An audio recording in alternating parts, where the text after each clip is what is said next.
Hi, this is Robert. Welcome to my Volvo S70 Restoration YouTube video series. If you would like to attempt to see these videos in order, go to my channel, which you click there, Robert DIY. Once you're on my channel, click the playlist link that is there. It'll take you to all my playlists. And once you see my playlist, roll your pointer over the play all button on the Volvo restoration videos and click that, and it should play all of the videos in order. I hope the series encourages you to restore your car. Okay, it's day 13. First thing I'm going to do is put the timing belt on. Then I can start and drive the car. But I'm going to go ahead and do some fluid changes on it, the oil, and a couple other things before I drive it, the fuel filter, and then I'll drive the car. I should have it running within an hour. But first thing I'm going to do is push it back where I can maybe get it out of the wind a little bit. As you can hear, the wind is blowing, trees are moving, and in about an hour or two it's supposed to be back up to 60-70 mile an hour winds. So I have the car running where I can put it in my sister's garage and finish it up. Okay, I verified that all three of my timing marks are still on. So I'm going to climb under the car, slip the belt over the crank, and then route the belt around the path. Okay, I got my belt on. I checked my marks for the third time, up there on the camshaft and on the crank. Now I'm going to pull that pin out of that hydraulic tensioner and roll the motor around a couple times. Okay, I rolled my motor around on the crank a couple times.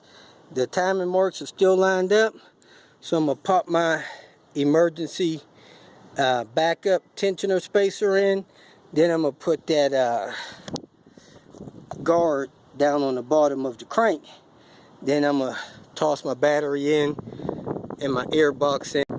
Since I'm enjoying this breeze, I decided to do the brakes and rotors on the passenger side, so still hadn't started the car yet.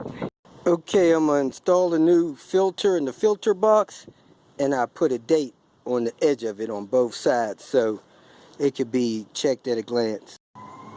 I went ahead and cleaned off the mass airflow sensor with the mass airflow sensor cleaner. Okay, now I got the fuel filter disconnected, hanging down in the drain pan. So I'm going to go hook up the battery, turn the key on, and pump all this old gas out of this fuel tank. Not that it's anything really wrong with it. It's just the fact that this car hadn't driven much in over a year, and I know old gas is not good for a car. Gas goes stale after about 60-90 days. So I'm going to pump all this out, and I have a couple of gallons I'm going to put in. Okay, I got the battery in place. I set it down in the tray. I slid it all the way to the driver's side so it locked in place. And now I'm going to install the clip on here. Keep the battery down. A lot of cars are missing this clip. So now the battery is locked in. I go ahead and clean the post up. I already cleaned the cables. And then I'm going to spray some of that battery protector connector stuff on there. And I have battery juice. It's 3:01, so I'm going to change this time real quick. And I'm going to turn this key to see if I can pump this gas out. Okay, I got a jump wire going from 15 to 87 on the relay. So I'm going to go ahead and turn the key. That pump should turn on, pump that gas out until I turn it off. I don't want to run that pump dry. So as soon as I hear it's running out of gas, I'm going to shut it off.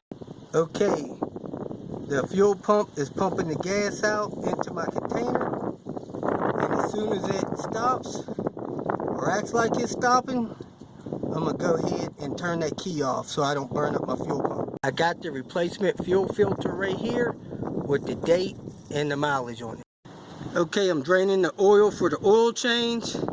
I already got my fuel filter put in, my air filter put in. I got the brakes done all the way around. I got my air tubes put in, and now I'm going to clean up while that oil's draining. Got the oil drained, ready to put fresh oil in. I don't know what this two-tone stuff is, but heck, you know I had all kind of cleaners on that block, so let me install the fresh oil, bring the car down to the ground, and crank it up. I put this cover on the motor. You don't tighten those bolts, you just snug them down.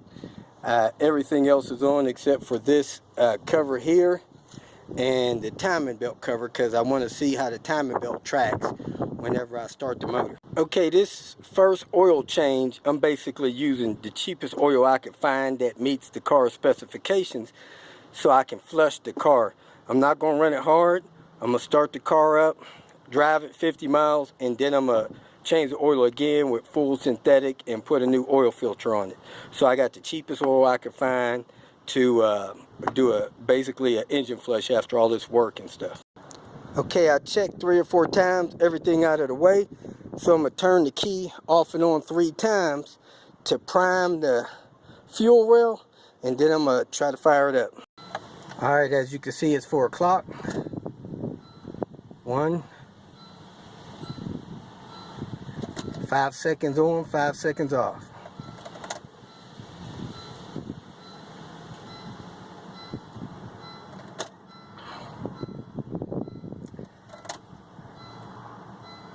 It's the 3rd time. Now I'm going to go ahead and try to start it.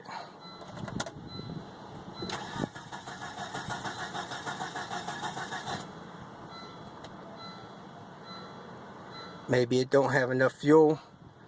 Turn it off. Try it again.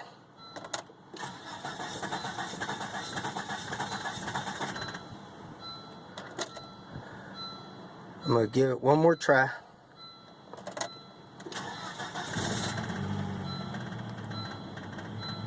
And it's running.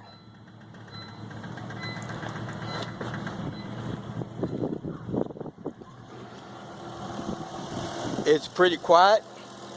Don't hear any noise. Timing area is running good. The belt's tracking on both rollers. So I'm going to go ahead and shut it off and install the serpentine belt and the tensioner pulley. Okay, I got the timing belt cover on, the serpentine belt on, the throttle body cover on. I'm going to go ahead and lower the car and let it idle while I do that. And it has distilled water in it, so it has very little coolant. So I'm going to watch the temp and go from there. Okay, first trip with this running car, go check on grandmother.